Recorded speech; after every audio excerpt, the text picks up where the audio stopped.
Tara, honey, how are you feeling? Are you doing better than this morning? You seemed like you were really having a tough time. Hey, Mark. Yes, I am feeling a lot better now. I haven't had such a bad migraine in a while. But it's gone now, so don't worry.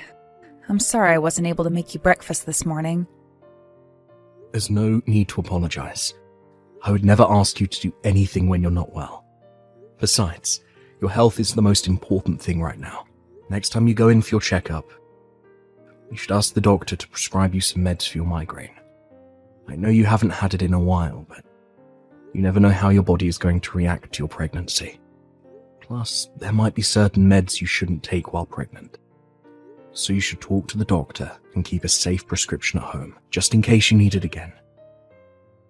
Yeah, I guess it wouldn't hurt to have some in stock. I will ask the doctor next time I go in. Are you sure you're okay now? Yes, I am. Why? You really are worried about me today, aren't you? You might have had a migraine this morning, but I've been worried about you for weeks. You seem bothered by something, and you've been sighing a lot these past few days. Is everything all right? If you need to talk, I'm always here, you know. I know, honey. Thank you.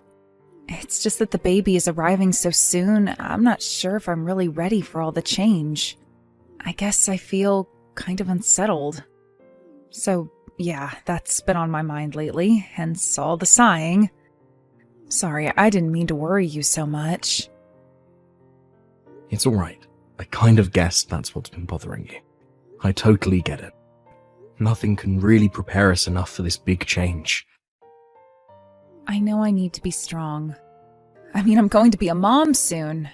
I should just suck it up and stop worrying. Tara, I know I will never be able to understand the true hardship of what you're going through as a woman, but everything will work out. I don't want to sound irresponsible, but I'll say it anyway. I think it's really important for us to think positively right now. I know. I agree. There's no need for you to suddenly become a great mom. I mean, you already are. But I'm sure you'll become even better with the baby, right? We'll learn from the baby as much as the baby will learn from us. I'm sure if we do our best, we'll become stronger along with the baby. You're right. Thank you, Mark. I think I feel much better now. I'm really glad you shared your honest feelings with me. There isn't much I can do before the baby arrives but to stay by your side. So if you need to talk, I hope you'll come to me. I'll do anything to make you feel better. Anything? Are you sure? You want to cook dinner tonight then? Yeah, sure. Why not? I wasn't going to ask you to make something anyway. You're not feeling well. You should rest. I'm just kidding, Mark. I'm making dinner tonight. I'm totally fine to cook. Besides, I need to move around a bit more anyway. A little bit of exercise is good. I've been too much of a couch potato lately. Well then, we should go for a walk this weekend. I prefer you to exercise while I'm around. A walk sounds great. Oh, but I don't know if I want to walk around the neighborhood. There's too much traffic around here. Maybe we can take the car to a nicer location and stroll around there, like an easy nature trail somewhere. That sounds so nice. I'll look into destinations tonight. Thanks. I'm so happy we have something to look forward to this weekend. Mark, I'm so sorry I'm making you do the groceries after work. Are you at the store now? Yes, I am. It's completely fine, Tara. I know you needed to rest today. There's no need to apologize. Are you feeling any better now? You sounded pretty sick earlier. A little bit. I think I might be anemic or something. Well, if that's the case, you really need to stay in bed. You might fall from getting dizzy. Oh, I forgot to mention. There was a letter from the building security this morning in our mailbox. A warning? About what? Apparently there's a man loitering in our building. He's been seen a couple of times. I think it was best that you didn't go anywhere today. Oh, did the letter say what he's like? Nothing about his appearance, but apparently the guy spoke to a resident and his English wasn't great. So maybe he's from overseas. Maybe if you heard him speak, you'd be able to understand if he speaks one of the languages you do. But it's best you don't encounter him. It said in the letter that he tried to force into one of the auto-locked doors at the entrance. That sounds pretty horrible. I'm scared now. If something happened, I wouldn't be able to run with this belly. Well, you're due in no time, so you won't have to worry once you're in the hospital. You'll be staying with your mum for a while anyway, after the delivery of the baby. But until the baby arrives, you should avoid going out on your own as much as possible. If you need to, let me know, and I'll come with you. Sorry, I didn't mean to scare you too much. The building asked the police to patrol the area more, so I'm sure he won't be seen anymore. I bet everything will be back to normal after a month or so. I really hope so. Maybe I shouldn't wait to stay with my mom, though. The hospital is closer from her place anyway. I don't want to be paranoid or be restricted from going outside, you know? I do. If she is okay with you staying with her, then I guess that is the best for your safety. You should call her and ask. If she says yes, I can drive you to her place tomorrow morning. Okay, I'll do that right now. Thanks for looking out for me, Mark. Of course. Oh, but I will miss you. The house will feel so empty without you. My mom's house is less than an hour away. Besides, you are coming to the hospital when the baby arrives. That's going to be happening so soon. You'll see me in just a few days. I know. My boss and colleagues already know you're due soon. They have agreed to fill my spot at work if necessary, so I can take a few days off after the baby arrives. Oh, yeah. There was also a letter without a stamp for you in the mailbox. I left it on the sideboard by the front door, along with the warning letter from the building. For me? Maybe one of your students at the language school. There was some kind of writing that I couldn't read. You had some of them over for a party before, didn't you? Okay, I'll check. Thanks for letting me know. I hope the loiterer isn't one of your students. What? How dare you say something like that? My students are good people. None of them would do anything crazy like that. Sorry, I didn't mean to offend you or anything. I just thought about the possibility of one of your students wanting to see you. I know you're a very popular teacher. And I remember you used to exchange letters with them often, even after they left your school. So I just thought maybe one of them showed up to see you but forgot which door, but it was a bad thought. Sorry, dear. Even if one of them ever showed up, they wouldn't loiter around the building. They're educated people with good manners. Please don't joke about them like that. I apologize, Tara. I'm sorry. It's okay. I didn't mean to be so feisty either. I know you're not the kind to talk down to people, but it kind of felt like you were to my students. It's my roller coaster hormones, thanks to being pregnant. It's making me lose my temper so easily. I know I need to take it easy. It's not your fault. I made a bad comment earlier. The building security issued a warning because this case is serious. I should have taken it more seriously too, but instead I made a bad joke out of it. And to top it off, I included your students in it. It was a very bad call. I'm sorry. I won't compare a loiterer to your students ever again. It's okay, I know you didn't mean anything. I overreacted too. Anyway, careful on your way back home. I'll see you soon. Hey, Tara, how are you doing? It's been 3 days since your due date now. Have you gotten any signs of the baby arriving yet? I couldn't get a hold of you yesterday, so it's worrying me. How are you feeling? Let me know as soon as you get a chance, please. I just want to make sure you're doing okay. I'm sorry, Mark. I couldn't reply to you yesterday because, well, things have been rough. Rough? Why is that? Is everything okay? Has something happened? You're scaring me, Tara.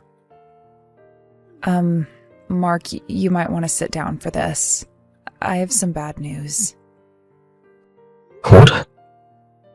I'm so sorry, but the baby didn't make it. Huh? What do you mean? The baby's heartbeat stopped. She's gone. I'm sorry. I'm sorry that I couldn't deliver your baby. Hold on, I'm not following. What are you talking about? Yesterday, I had pain shooting up my belly. I was taken to the hospital right away, but it was too late. The baby was gone by the time I was checked in. It happened so quickly. She came out after an hour or so later, but there was nothing the doctors could do. I'm coming to you right away. No, don't, please. I'm not letting you take this on your own. I'm coming to see you now. No, I don't want you to come. I don't think I can look you in the eye. I'm so sorry, Mark. Please just give me some space right now. I need it badly. Tara, I need to be by your side. I can't leave you alone. You will make it even harder for me, so please, I am begging you to leave me alone for a few days. I am in complete shock right now. I need time alone to wrap my head around what's happened. Don't come down here. You won't be able to set foot in my mom's house either. I will make sure she won't let you in. What about your condition? Are you physically stable? Any pain? No more pain. Physically, I'm stable. I should be discharged tomorrow. Okay, if space is what you need, then I will give you that, but I can't give you more than 2 or 3 days. You have to call me by the end of the week. Can you promise me that? I can't not see you or the baby for longer than that, please. Okay, I will make sure to let you know when I'm ready to see you. Hang tight until then. I know I'm asking you an incredibly harsh favor. I'm so sorry. It's okay. You don't need to apologize. This is nothing compared to the pain you have gone through, Tara. I love you. You're the most important person in my life. I need you to remember that, okay? Hi, Mark. I'm sorry I kept you waiting. Thank you for giving me space. It's been hard, but I think I've calmed down now. It's okay. How are you? Oh, wait. You don't have to answer that. I've been doing a lot of thinking. In fact, that's all I could do. And now I know what I want to do. Mark, we should get a divorce. What? I am so sorry I couldn't protect our child. I wanted to have your baby, but I failed you. I don't think I can ever look you in the eye. It'll be too hard for the both of us. We won't be happy like we used to be. I am so sorry. I never meant for this to happen. I'm sure you didn't. But you really are full of surprises. I never imagined that you would fake your baby's death just because you didn't want me to see her. Did you actually think that I wouldn't find out about your affair if we got a divorce? Huh? Mark, what are you talking about? I know you had your baby, Tara. The thing is, you immediately knew the baby wasn't mine. I mean, how could she be? I'm not black, and neither are you. So why did you give birth to a baby who was? I visited to see your baby, you know. I saw her while you were asleep. In fact, you were stupid to think that I wouldn't visit. What? Your mum called me. She started crying on the phone, apologizing to me for what you've done. I thought she was apologizing for you losing the baby at first, which was kind of weird, and then she told me. What? She told you what? Everything. She told me you had stopped her from spitting the truth to me, but she felt she couldn't keep this from me, that it was way too harsh. So, she told me everything. But I still couldn't believe that you'd have an affair and have someone else's baby. She told me to see for myself, that I should visit her and see the baby while you were asleep. We arranged for my visit when you were resting, but I believed your mum was telling the truth. I mean, how could I not? The baby was definitely not mine. So her dad is one of your students from your language school, right? You must have some serious issues cheating on me with your student. Mark, no, I didn't cheat on you, I swear. What? What is it then? A mistake? A fling? You think I would forgive you if the relationship was casual? You betrayed me, Tara. You slept with someone else and had their baby. I can never forgive you for that. I was forced into it. Listen to me, Mark. I didn't ask for this to happen. A student of mine has been stalking me for a while now. Remember, there was a loiterer in our building? That was him. He was wandering around looking for me. Why didn't you tell me then? How could I? I didn't know what you would think of me. Besides, I wanted to believe that the baby was yours, not his. I spoke to him, you know.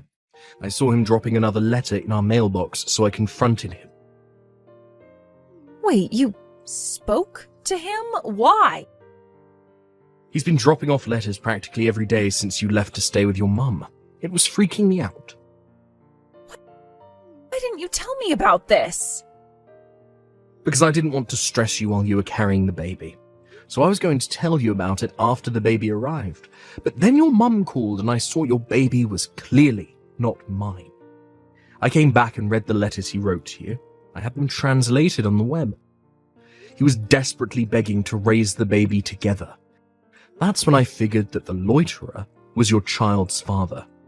So I waited for him to show up again by the mailroom. I don't know. You don't know what? That your child's father is Miguel? He told me you dumped him as soon as you found out what he does for a living, even though you were pregnant with his child. He tricked me. He said that his father ran an IT company back home that would soon be his. But then he confessed that his family was from a poor town and only had small crop to make money. So the truth finally comes out. Mark, he fooled me. I never would have slept with him if I knew he was poor. Wow, Tara, listen to yourself. Do you think that makes me feel any better?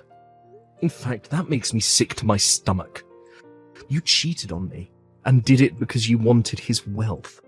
How low can you be? Plus, you never told him you were married, so you both lied to each other. From my perspective, you both did ask for all of this. Karma's a bitch, isn't it? Anyway, I agreed to a divorce, but I'm suing you for multiple accounts of emotional distress. I'm glad I kept these letters, so I can use them as evidence to show in court. Mark, please, calm down. You can't be serious. How can you sue me? You won't get anything from me. I'm a single mom. You can be that cruel? Cruel? You think you can use that word against me? I'm only asking for consolation for the emotional damages you have caused. I'm not the father of your baby, so I will leave your issues to you and Miguel. I'm only asking for what I have the right to ask. Mark, I'm sorry. I have been a horrible person. It's too late for you to apologize. You played a dangerous game, Tara. You saw an opportunity to win a wealthy lifestyle, so you took the risk to have the baby, even though you didn't know which one of us was the father. Then you found out that Miguel was lying to you about his family. So you told yourself that the baby was mine and carried her full term. I only did what was best for my baby. No, you didn't. Stop lying to me or to yourself, Tara. You only thought about yourself. That's why you're in the situation you are in now. How dare you be mean to me? I just gave birth to a child. You are being so insensitive. You are not a decent man, Mark. I'm sure you're having a hard time becoming a mother. I can only imagine that something as responsible as becoming a mother would be difficult for someone like you. But like I said, you'll be paying for what you have done, both to me and to Miguel. You are an adult. Surely you understand that there are circumstances for foul play. Why would you speak for Miguel? What, you two established some kind of a brotherhood or something? Miguel and I are done. I'm not speaking for him, but he is the father of your baby, so I think you need to talk to him. You shouldn't cut him off like that. Shut up, don't you tell me what to do. How I handle my relationship with him is none of your goddamn business. No, I guess not. But I told him your mum's address, so he should be coming over to see you soon. I'll let you guys figure out what to do about the baby. What? You can't do that! You can't hand someone my personal information! Oh, but you're staying with your mum. I didn't give him your personal information. I gave him your mum's. With her permission, of course. She wants to talk to Miguel about the baby. No! Why? Why is everyone being so selfish? My opinion should matter the most. I am the baby's mother. If I say I am done with Miguel, then it's done. There is nothing to talk about. Everyone is being selfish. Tara, don't make me laugh. You were going to make me raise someone else's child. You tried to make your mother play along with your lies. You've betrayed your family, and on top of that, you hooked up with a person for money and dumped him as soon as you found out he didn't have any. Despite all that, you want to talk about other people being selfish. You have a serious problem, woman. I told you, Mark, Miguel is a stalker. He is obsessed with me. I am telling you the truth. He has scared me many times. Don't you see? I mean, who comes over to toss letters in the mailbox every day? He really has been loitering, you see. I never invited him in. I can't be with someone like that. He's a freak. Well, you shouldn't have slept with him in the first place. Too bad he wasn't who you thought he was. Or else you would have divorced me to marry him instead. Mark, please, help me. Take me in for a while so I can hide from him. I'm scared. What if he wants to hurt me? Wait. What if my parents make me marry him? They're old style like that. They would want Miguel and I to take responsibility. I can't have that. I don't know what he wants or what your parents want, and I most definitely don't care about what you don't want. All I know is that you have to take responsibility for what you have done. For the record, no, I will not take you in for a minute. You lied about my child's death. Then you dump people like trash. I don't want anything to do with a scumbag like you. Look in the mirror for once. If there's anyone you should be scared of, it's yourself. Several months later, with the help from my ex-in-laws, our divorce was officially filed. I heard from them that Miguel showed up at their door shortly after our last conversation to discuss how they were going to handle their relationship. It turned into another drama, with Miguel insisting to return to his home country with their daughter, and Tara refusing. But Tara's parents finally asked their daughter to leave the house and suggested she go with Miguel if she wanted anyone to support her. In the end, Tara gave in and began living with Miguel. Having no financial confidence to raise the child on her own, Tara recently messaged me complaining how she's living a life far from her ideals. She begged for financial support so that she didn't have to move to Miguel's home country. I, of course, told her that I didn't care for her anymore, that we were officially done, and hung up the phone. I immediately blocked her so that she doesn't bother me again, but I hate that she had the nerve to call me, so I'm thinking about changing my phone number. I honestly don't care about what Tara is going through right now. I sometimes wonder if Miguel chose the right path staying with her. But it's probably best for the baby, since leaving Tara to raise the child on her own is too risky. She must be miserable living with a man she once dumped. She deserves every bit of it. And I hope she realizes the magnitude of what she's done. After the divorce, I moved out from the condo I used to live in with Tara, and I now live on my own. The fun memories we shared up until the pregnancy sometimes haunt me. I feel so low and sad. But I know looking back on the days won't help me move forward. I know it will continue to haunt me for a while, but I hope time will help me heal. Seeing me depressed, my parents bought me one of the kittens born at their home. I was going to return the kitten after a while, but living with her for a few months, I became completely head over heels. It's hard to believe how such a small life has helped me get back on my feet. There may be bumps ahead yet to come, but I will cherish day by day with the help from my new partner.